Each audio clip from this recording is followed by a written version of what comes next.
Assalamualaikum warahmatullahi wabarakatuh. Alhamdulillah.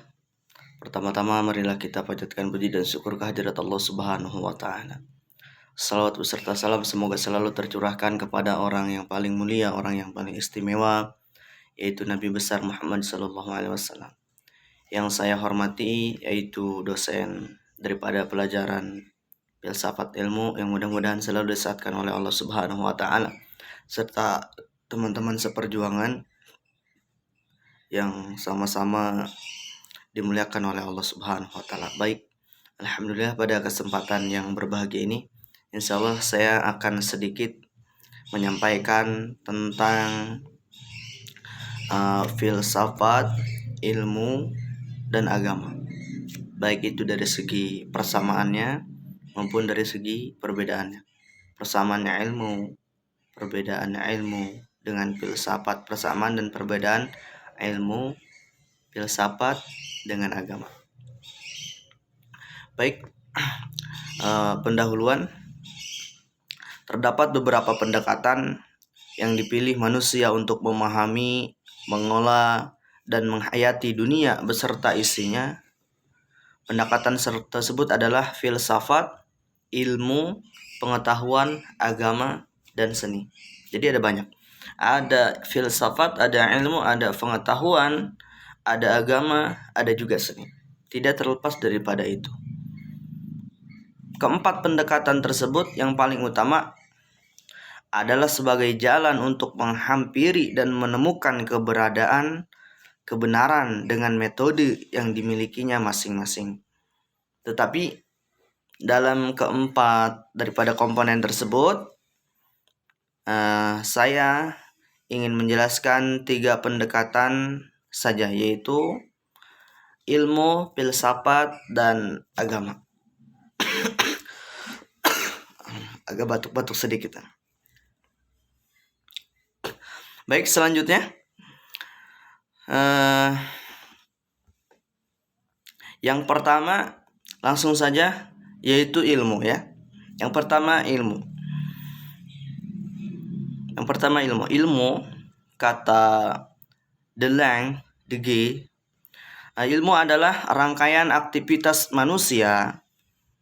Ilmu adalah rangkaian aktivitas manusia yang rasional dan kognitif dengan berbagai metode berupa aneka prosedur dan tata langkah sehingga menghasilkan kesimpulan, pengetahuan yang sistematis mengenai gejala-gejala kealaman, kemasyarakatan atau individu untuk tujuan mencapai kebenaran, memperoleh pemahaman, memberikan penjelasan ataupun melakukan penerapan. Yang kedua, ilmu dapat diuji secara empiris. Ilmu ini dapat diuji secara empiris. Ada ininya, ada apanya ya? Masuk logika lah. Masuk logika, ilmu ini bisa diuji secara empiris dan eksperimental. Kemudian ilmu singkatnya ini adalah sebuah metode. Ilmu adalah sebuah metode di mana untuk memperoleh pengetahuan yang objektif, yang real, dan dapat diteliti kebenarannya.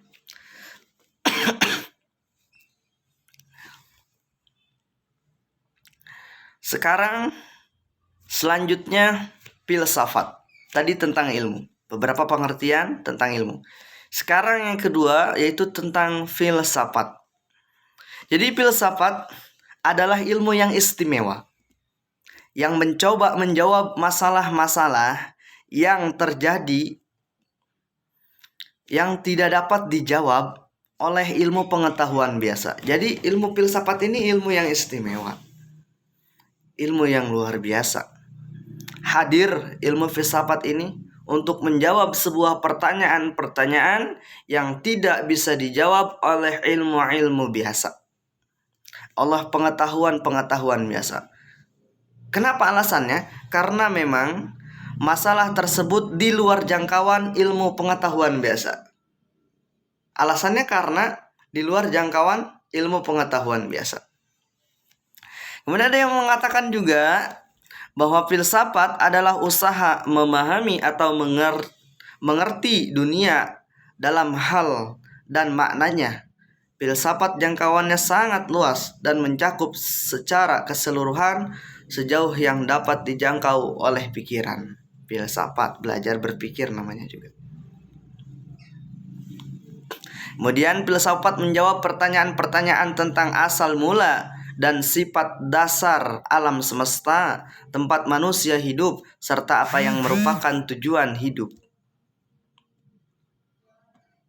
Nah, itu tadi tentang ilmu sudah, tentang filsafat sudah. Sekarang yang ketiga yaitu tentang agama. Seperti yang sudah kita ketahui bahwa agama adalah salah satu sistem keyakinan atau kepercayaan. Keyakinan, kepercayaan, sistem ritus, peribadatan, dan sistem norma yang mengatur hubungan manusia dengan Tuhan, hubungan manusia dengan manusia, hubungan manusia dengan yang lainnya, kemudian hubungan manusia dengan alam semesta. Itu pengertian daripada agama.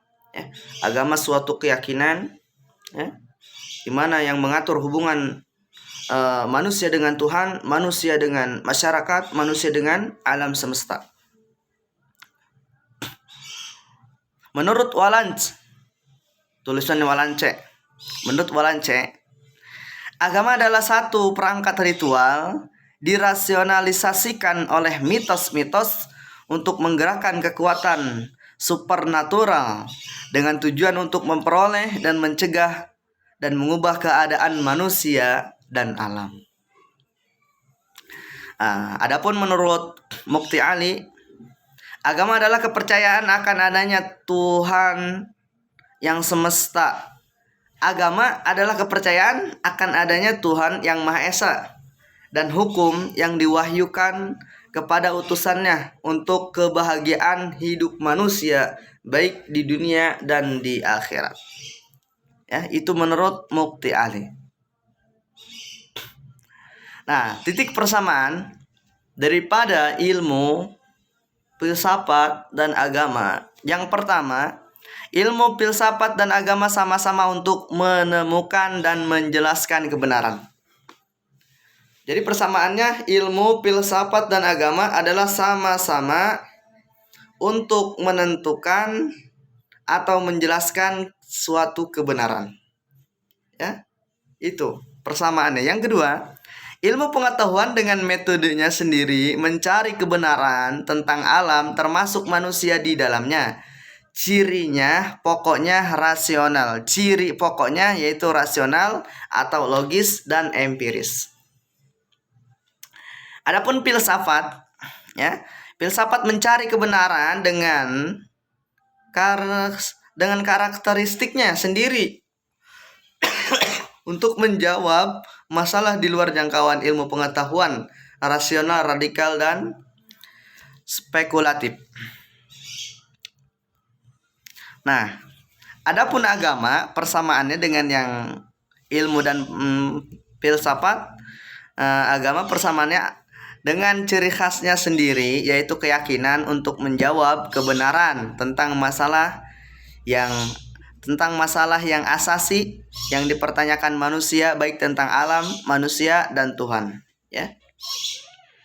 Itu persamaan dari ketiga tersebut. Intinya untuk mencari kebenaran.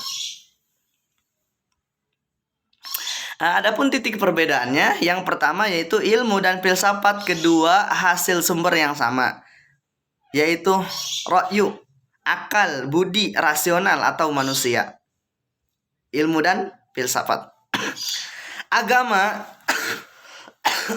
perbedaannya, agama sumbernya dari wahyu dan dari Tuhan, dari wahyu dan dari Tuhan. Itu perbedaannya.